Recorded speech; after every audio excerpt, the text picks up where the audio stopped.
What's happening in the newspapers today? Of course, after the news of the last 24 hours, the leading story, that deadly siege in that Sydney Café, Flo. Absolutely. It's the big focus in the Australian press. Let's take a look at some front pages. First of all, the Australian talks about hostages' night of terror. You can see a couple of photos there of hostages that had managed to escape during the siege. Now, one of those photos, the photo there on the left, that has really become an iconic photo of this siege. It's on the front page of several other papers. Just to give you some examples, The Age, you can see that photo. Once again, it talks about terror grips Sydney, so that woman there running into the arms of that police officer. Exact same photo on the front page of Herald Sun. They talk about sheer terror. Now, this paper came out before the hostage crisis was over, as did the Daily Telegraph, another tabloid. Once again, same photo, and they talk about evil strikes our heart. Lots of emotion in the Australian press. Kind of coming to terms with and trying to look forward to the future as well. Would it mean Absolutely. I put out some comment pieces. This is still very fresh news, so lots of emotion.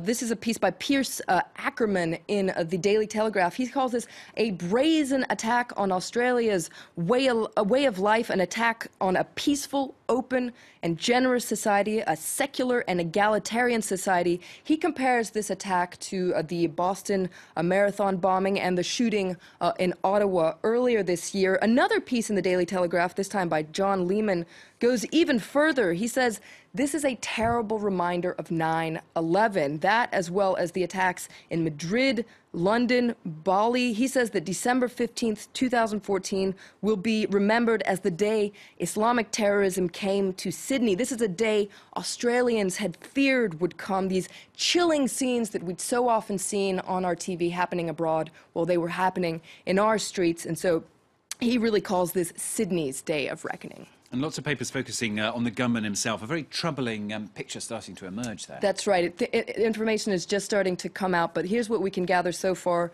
You can read about it in all sorts of papers. Daily Telegraph, once again, he's been identified as 50-year-old Man Haroon Munis, born in Iran, received political asylum in Australia in 1996. You can see here they're talking about the fact that he's a self-stylized sheikh with a social media addiction and a self-proclaimed black magic expert. Now, if we go to the British paper, The Independent, they're focusing on one of these aspects, the fact that he was obsessed with social media. You can see here they're talking about terrorism 2.0, the killer who filmed his attack, because social media really played an unprecedented role in this hostage crisis. He not only posted videos of the hostage crisis live online, he also asked some of the hostages to tweet his demand. So it's a very unusual aspect that The Independent is reporting on today. Now, the New York Times is reporting on his criminal past. He was known by both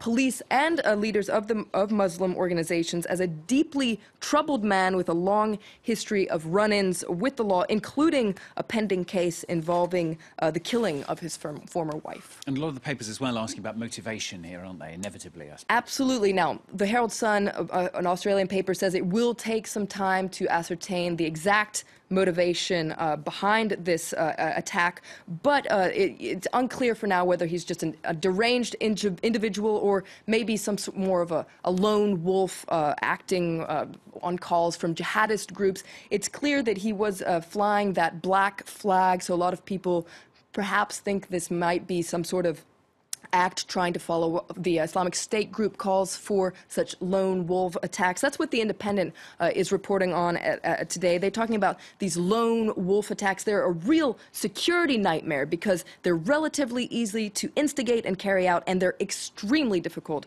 for security agencies to stop. And this article says we might unfortunately have to expect to see more of these attacks to come. And finally, there's been an awful lot of emotion as well, hasn't there, of course, in Australia's Muslim community, hasn't there? Absolutely. I've pulled out, first of all, a piece by Kaysar Trad. He's the head of the Islamic Friendship Association of Australia. This is a piece you can read in The Age here. You can see he says that, as before, this is a time for solidarity. This is a time that requires us to band together and defeat evil inclinations. We are all concerned about the influence of groups like the Islamic State group. Such groups would love to see Australians turn against Australians, but if we do, they have won without firing a shot. But one perhaps positive thing that has come out of this is a hashtag actually that was trending on social media yesterday. It was hashtag I'll ride with you. Now, why did this go viral? This woman wrote about an experience she experienced in Brisbane, a woman with a veil taking it off. She said,